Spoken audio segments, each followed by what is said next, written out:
Hope everyone is doing well. In this week's video, I'm going to walk through the basic purpose of my dissertation, which is entitled Cardigan and Afterlife, Jimmy Carter, Historical Memory and the Politics of Presidential Rehabilitation.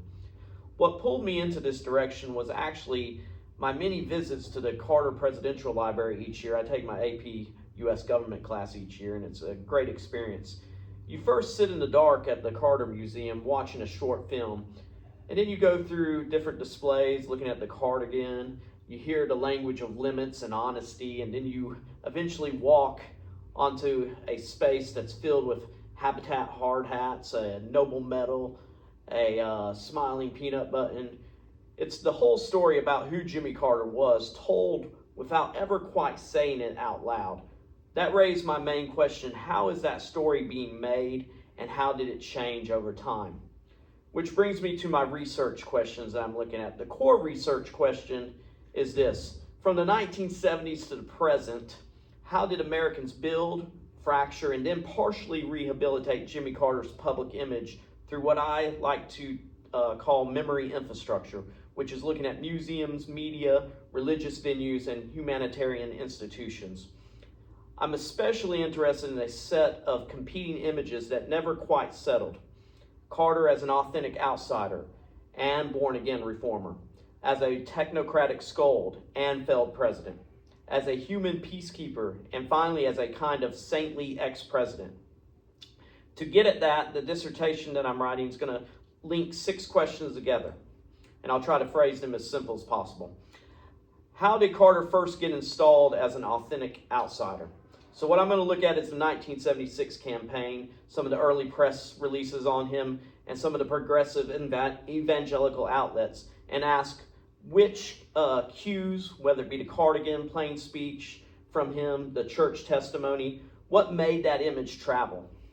Then I'm going to look at how did the crisis years, how were they recoded using the same cues that were turned into failure?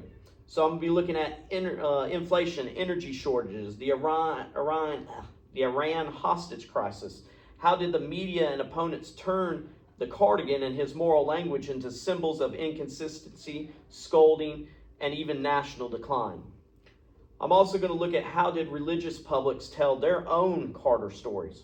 So I'm going to look at liberal evangelicals and mainline Protestants, and I'm going to look at how they narrated him as a moral peacekeeper, while the emerging religious right told stories of weakness and betrayal.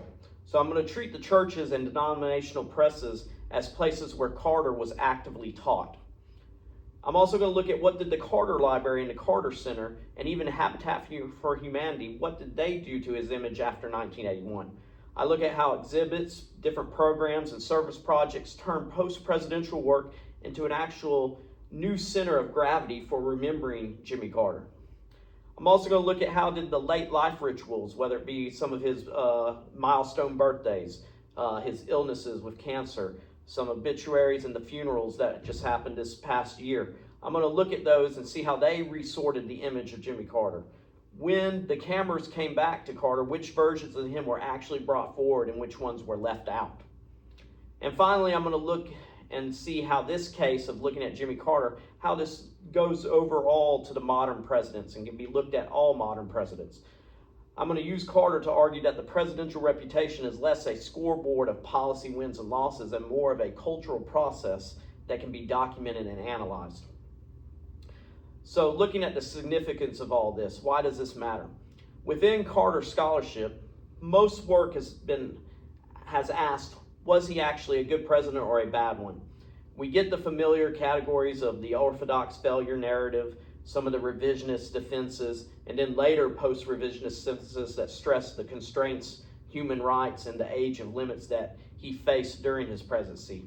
Those debates are important, but they mostly measure performance. They do not actually explain how the public came to see Carter the way it did over time.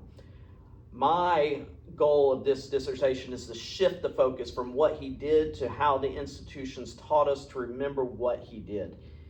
It takes seriously the idea that the presidential museums, media narratives, churches, and nonprofits don't just reflect reputation, but they actually build it. More broadly, this has implications for how we think about any modern president.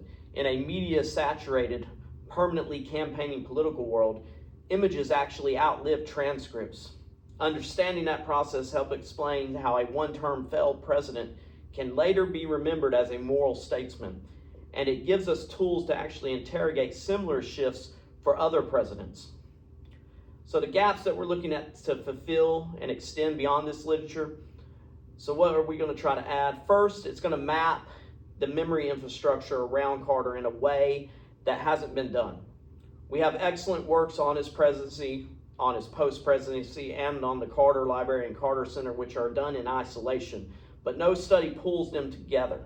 So I'm going to pull together the museums, media, religious venues, and humanitarian organizations and put them in a single system that actually produces a public script about Carter. Second, I'm going to connect scholarly reassessment to public memory.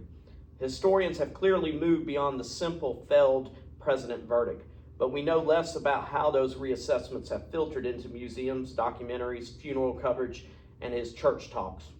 I treat those points of contact, like the obituaries and milestone anniversaries, as moments when academic work and institutional storytelling meet and get translated for broader audiences.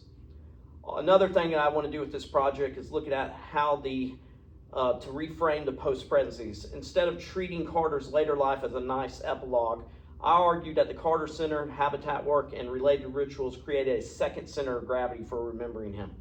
That helps explain how the same traits that once were read as weakness could later be cast as moral courage and human rights leadership. For methodological purposes, the dissertation offers a template that can be used beyond Carter.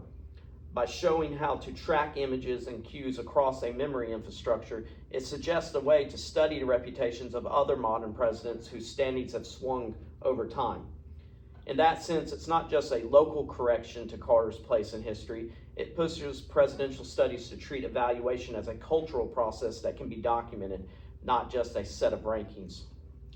To sum up this whole thing, my dissertation asks how Jimmy Carter's image moved from failed president to slightly above average and then to great ex-president, and what that journey tells us about the politics of memory in the modern presidency.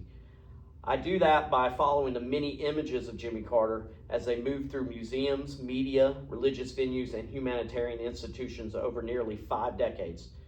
My hope is that by the end of this dissertation, we'll not only have a clearer picture of Carter himself, but also a better understanding of how American political culture builds, revises, and even sometimes rehabilitates the presidents it once thought it had already judged.